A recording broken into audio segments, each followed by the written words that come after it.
유튜브 채널 가장 많이 본 뉴스, 구독, 좋아요, 알림 설정, 댓글은 저에게 큰 힘이 됩니다. KF-21 보라매 시제기 출고를 기점으로 한국은 세계 13번째 전투기 개발 국가에 이름을 올릴 수 있게 됐습니다. 총 한자로 없던 국가에서 전투기 개발국으로 올라서니 참 대단한 일이 아닐 수 없습니다. 사업 초기까지만 해도 우리 손으로 만든 4.5세대 전투기에 대해 부정적인 시각이 많이 있었습니다. 창군 이래 최대 사업 규모인 8조 8천억 원이 투입되다 보니 국민들의 많은 관심을 받은 터라 차라리 그 돈이면 미국의 F-35를 도입하는 것이 유리하다라는 우려 섞인 목소리가 있었던 것도 사실인데요. 유튜브 채널 가장 많이 본 뉴스, 좋아요와 구독은 영상 제작에 매우 큰 힘이 됩니다. 지금 와서 하는 소리지만 당시에만 해도 충분히 이해가 가는 주장이었습니다. 이유인즉슨 전투기 개발의 필수적인 4대 핵심 기술 이전을 미국이 전부 공식 거부하였기 때문입니다. 4대 핵심 기술은 A사, 능동형 위상 배열 레이더와 적외선 탐색 및 추적 장비, IRST, 전자광학 표적 추적 장비, EOTGP, 전자전제목 통합 기술입니다. 이들은 KF-X가 목표물을 포착해 정밀 타격하고 점자전에서 살아남는 데 필수적인 장비들인데요. 이 가운데 특히 전투기의 눈이라 불리는 A사 레이더 기술은 가히 기밀급으로 선진국들은 유출을 극도로 언급하고 있습니다. A사 레이더 외 나머지 세 가지는 그래도 한국이 이미 개발한 적이 있어 어려움이 비교적 적었습니다. 2015년 9월 당시 장명진 방위사업청장은 이에 대해 4가지 주력 품목은 국내 기술을 활용해 개발할 계획이다라고 밝혔을 때에만 해도 돈 낭비라는 지적이 끊이질 않았습니다. 수십 종의 전투기를 개발해온 선진국들도 신형 전투기를 개발하는데 보통 10년 이상의 시간이 걸리기 마련인데 처음으로 본격적인 전투기를 만들어보는 우리나라가 선진국의 핵심 기술 지원도 없이 10년 내에 개발한다 하니 믿을 수 없다는 반응이 대부분이었던 것이죠. 그러나 5년이 지난 지난해 8월 KF-X에 장착할 A사 레이더 시제품 출고식이 열렸습니다. A사 레이더는 잠자리 혼눈과 같은 모듈이 1024개 들어가는 첨단 기술의 결정체입니다.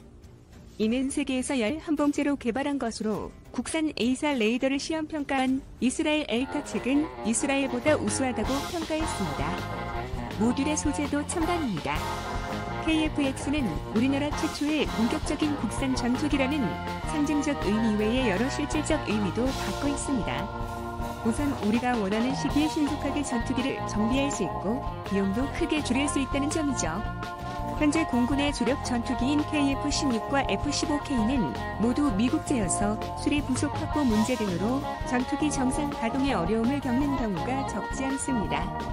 지난 5년간 수리 부속 부족으로 비행이 불가능했던 사례는 F-15K가 535건, KF-16이 548건에 달합니다. 반면 국산 전투기는 신속한 정비가 가능하고 30여 년간의 누적 운용 유지비도 훨씬 저렴할 수밖에 없는 것이죠. 두 번째는 각종 미사일과 폭탄 등 국산 무장을 우리 마음대로 장착할 수 있다는 점입니다.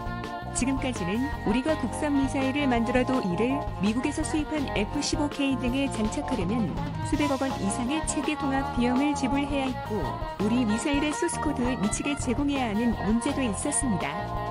F-15K의 유럽제 타우러스 장거리 공대지 미사일을 장착하는 통합 비용도 800억 원이나 미국 회사에 지불해야 했습니다. 그러나 KF-X의 개발과 도입으로 인해 이러한 문제점들을 일단락 지을 수 있게 되었고 추후 24조 4천억 원에 이르는 생산 유발 효과와 함께 한국 무기의 엄청난 진일보를 이뤄내게 되었습니다. 한국은 그동안 차세대 전투기와 이지스 구축함 그리고 각종 미사일과 자주포까지 뛰어난 성능을 갖춘 무기들을 개발에 성공해내며 세계적으로도 유례를 찾아보기 어려울 정도로 빠른 속도로 성장하고 있습니다. 하지만 아직 미개의 척지도 많은데요. KF-X는 우리 손으로 개발했지만 엔진은 제너럴 일렉트릭의 F414를 사용하고 있습니다. 세계 항공기 엔진 시장은 제너럴 일렉트릭과 프레셈 휘든이 롤스로이스 등 세 곳이 꽉 잡고 있습니다. 그렇지만 한국에서도 희망이 싹트고 있는데요. 불과 40여 년의 짧은 기간이었지만 단순 엔진 창정비에서 부품 조립으로 다시 국산 부품 생산과 통합으로 큰 도약을 이뤄낸 기업이 있습니다. 바로 항아이인데요. 한화의 자회사인 에어로스페이스는 1979년 헬기와 전투기 엔진 상정비 사업으로 엔진 사업에 뛰어들었고 아무런 기술력이 없는 상태에서 불과 1년 만에 주력 전투기인 F4 전투기의 창정비를 완료했습니다. 한국인을 타고난 손재주와 끈기가 이뤄낸 결과입니다. 그리고 지금까지 8,600대가 넘는 항공기와 헬기 등의 엔진을 생산하고 있습니다. 최근에는 영국 롤스로이스, 미국 제너럴 일렉트릭 등과 엔진 부품 공급 계약을 맺고 세계적인 엔진 업체로 도약하고 있습니다. 한화 에어로스페이스는 항공기 엔진 분야에서 축적한 기술을 통해 항공 엔진 부품 사업에도 진출하여 제너럴 일렉트릭, 프레샌드 휘트니, 롤스로이스 등 세계적인 항공기 엔진 기업들과 엔진 부품 및 모듈의 국제 공동 개발 프로그램 계약을 맺었습니다. 과거 단순 수주, 하청업체 수준에서 벗어나 고부가 가치 제품을 공급하며 안정적 수익을 기대할 수 있는 글로벌 항공기 엔진 부품 사업자로 도약한 것입니다. 작년 11월에는 롤스로이스와 10억 달러, 약 1조 2천억 원 규모의 최첨단 항공기 엔진 부품 공급 계약을 제너럴 일렉트릭과도 3억 달러, 약 3천억 원 규모의 수주 계약을 맺었습니다. 그리고 이제 KF-X의 엔진 통합을 앞두고 있는데요. 엔진 부품 국산화율은 39%로 아직 완전한 국산화를 이루진 못하였지만 40년 만에 이룬 성과들을 비추어 보았을 때 전투기 엔진 완전 국산화가 꿈은 아닌 현실로 느껴집니다. 전투기 성능에서 엔진이 차지하는 비중은 상당합니다. 아무리 성능이 좋은 항전 장비, 효율이 좋은 무장들을 갖췄더라도 엔진 성능이 뒤떨어지거나 결함이 발견되면 전투기로서의 역할을 감당해낼 수 없기 때문입니다. 그 사례를 잘 보여주는 것이 바로 중국산 전투기인데요. 중국산 전투기들은 매번 동급 전투기들의 성능을 웃도는 엄청난 스펙을 자랑하지만 실상은 검증되지 않은 재원상 스펙일 뿐 엄청난 결함을 자주 보이고 있습니다. 이렇게 말할 수 있는 이유도 훈련에서 중국산 전투기의 참혹스런 성능이 수차례 드러났기 때문입니다. 지난 2015년 11월 중국과 태국의 연합 공군 훈련은 사형 중국의 참패로 끝났습니다.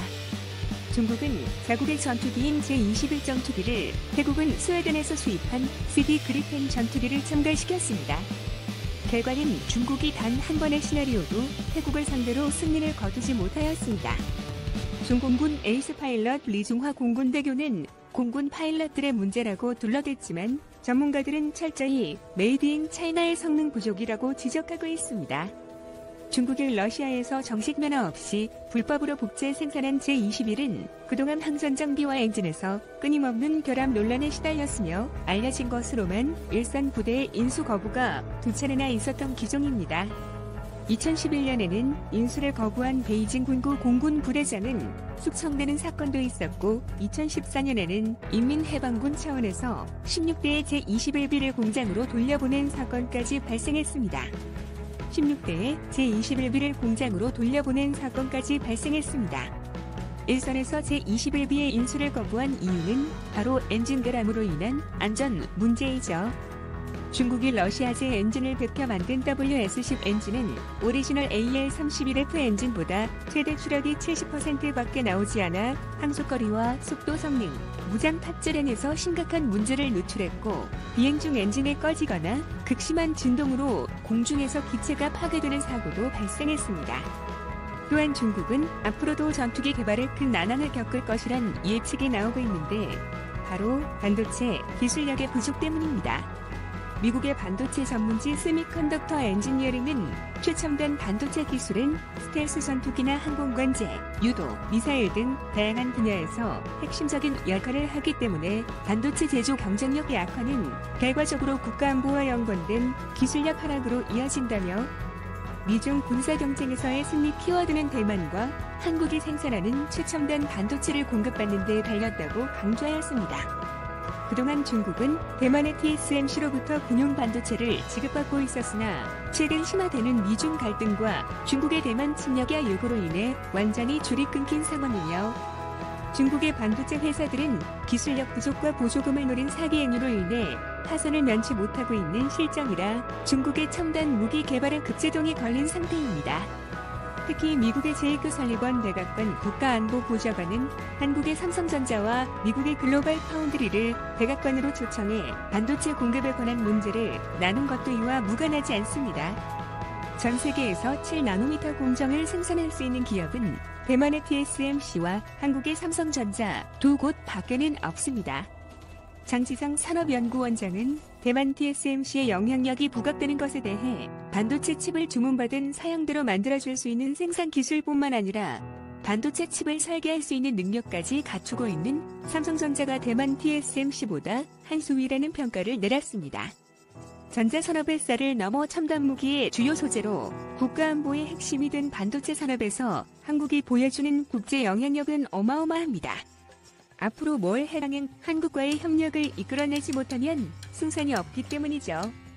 미국이 삼성전자를 백악관으로 초청하기로 하자 왕이 외교부장은 지난 3일 중국 푸젠성 샤먼에서 열린 한중 외교장관 회담에서 반도체 등 첨단 산업 분야에서 한국이 중국의 협력 파트너가 되길 바란다는 뜻을 밝혔습니다.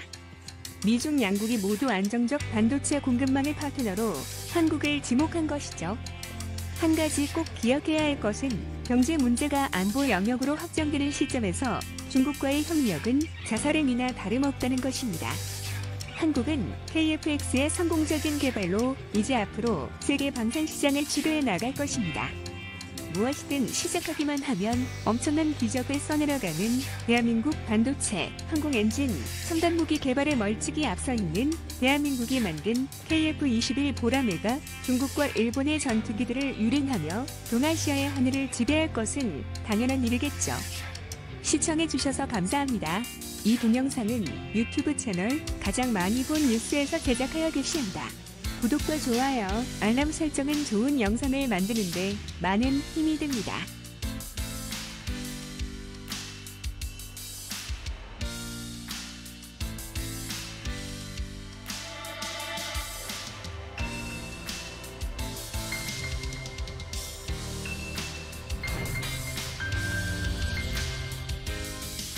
유튜브 채널 가장 많이 본 뉴스 구독, 좋아요, 알림